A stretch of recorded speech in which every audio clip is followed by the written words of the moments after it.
বিবাহিত ব্যক্তি যারা ব্যভিচার করেছে, বিবাহিত ছেলে বা মেয়ে ব্যভিচার করেছে, তওবা করে যদি ফিরেও আসে, রজমের শাস্তি থেকে বাঁচার কোনো সুযোগ নাই। বুঝাতে পারছি না?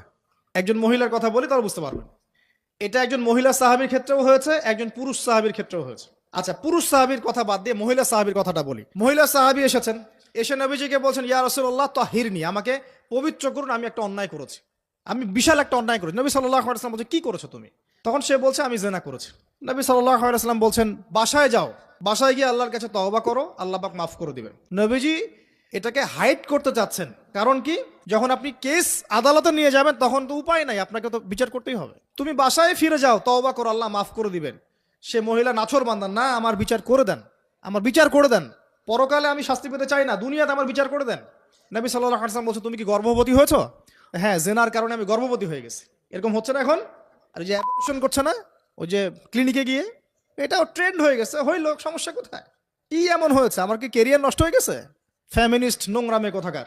তারপরে এই মেয়ে বলছে, হ্যাঁ আমি গর্ভবতী হয়েছি ইয়া রাসূলুল্লাহ। নবী সাল্লাল্লাহু আলাইহি ওয়াসাল্লাম বলছেন, বাসায় ফিরে যাও, সন্তান যখন খালাস হবে তারপরে এসো, বিচার করে দেব। 9 থেকে 10 মাস সে এই সন্তানকে গর্ভে ধরলো। ধরার পরে সন্তান যখন খালাস হয়ে গেল, সে নবীর কাছে এসে সন্তান কোলে নিয়ে, নবজাতক, ইয়া রাসূলুল্লাহ সাল্লাল্লাহু আলাইহি ওয়াসাল্লাম, দরুদ পড়বেন, আমাকে পবিত্র করে দিন, আমার সন্তান হয়ে গেছে এখন। নবী সাল্লাল্লাহু আলাইহি ওয়াসাল্লাম বলছেন, সন্তান কি দুধ খাচ্ছে? হ্যাঁ, দুধ খাচ্ছে। তাহলে তুমি তাকে দুধ পান করাও। কত বছর দুধ পান করাতে হয়? 2 বছর। 2 বছর দুধ পান করাও, দুধ পান করা শেষ হবে, তারপরে এসে তোমার বিচার করে দিব। এবার 2 বছর দুধ পান করানোর পর এই মহিলা এসেছে, সন্তানের হাতে একটা রুটি। নবীজিকে বলছেন, ইয়া রাসূলুল্লাহ সাল্লাল্লাহু আলাইহি ওয়াসাল্লাম, আমার সন্তান এখন রুটি খেতে পারে, আমার সন্তান এখন রুটি খেতে পারে, আমার বিচার করে দিন। তখন নবী সাল্লাল্লাহু আলাইহি ওয়াসাল্লাম বলছেন, সাহাবীরা, তোমাদের মধ্যে কেউ কি আছো এই সন্তানের দায়িত্ব নিবে? একজন আনসার সাহাবী বলছেন, আমি দায়িত্ব নিব। তখন এই আনসার সাহাবীর কোলে নবী সাল্লাল্লাহু আলাইহি ওয়াসাল্লাম এই বাচ্চাকে তুলে দিলেন। তুলে দেওয়ার পর খালিদ বিন ওয়ালিদ রাদিয়াল্লাহু আনহু অন্য সাহাবীদেরকে বললেন, যাও, এই মহিলাকে নিয়ে যাও, কোমর পর্যন্ত গেড়ে দিয়ে রজম করে হত্যা করবে।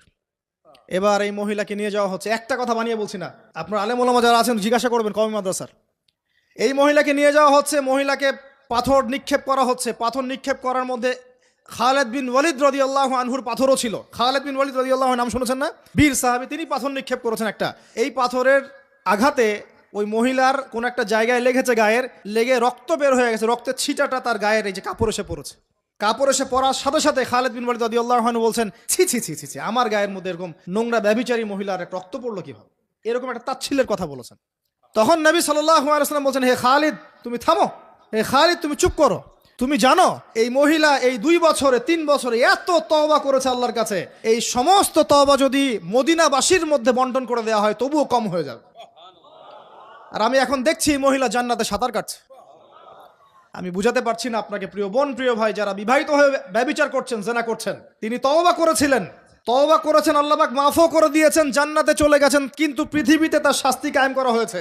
বিবাহিত ব্যক্তি ব্যভিচার করে ফেললে তার পৃথিবীতে বেঁচে থাকার অধিকার সে হারিয়ে ফেলে। আর এই পাপটাকে আমাদের সমাজে এত সহজ বানিয়ে দেওয়া হয়েছে, যে যার সাথে ইচ্ছা পরকীয়া করতে পারে। মেয়েও করছে, ভাবিও করছে, শালিও করে, দুলাভাইও করে, সবাই আমরা পরকীয়া করতে যাচ্ছি। পরকীয়ার সয়লাভ বন্ধ করতে হবে, পরিবারে পর্দা কায়েম করতে হবে, অপসংস্কৃতি ঠেকিয়ে দেন, এইগুলা চ্যানেলগুলো বন্ধ করে ফেলেন বাসা থেকে।